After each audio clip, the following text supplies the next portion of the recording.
Hello guys, pag-usapan lang natin ang breaking news. Catherine may secret gift kay Alden Richard sa Pasko. Totoo nga ba?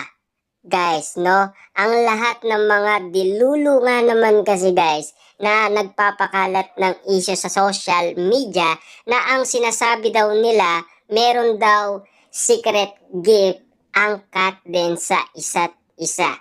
Grabe nga naman kasi guys ang mga paniniwala ng iba kahit na hindi nila nakikita na inabot umano ni Alden Richard kay Catherine Bernardo. Lalong-lalo na meron din inabot si Catherine Bernardo kay Alden Richard. Na alam naman natin guys, meron talagang secret gift yan.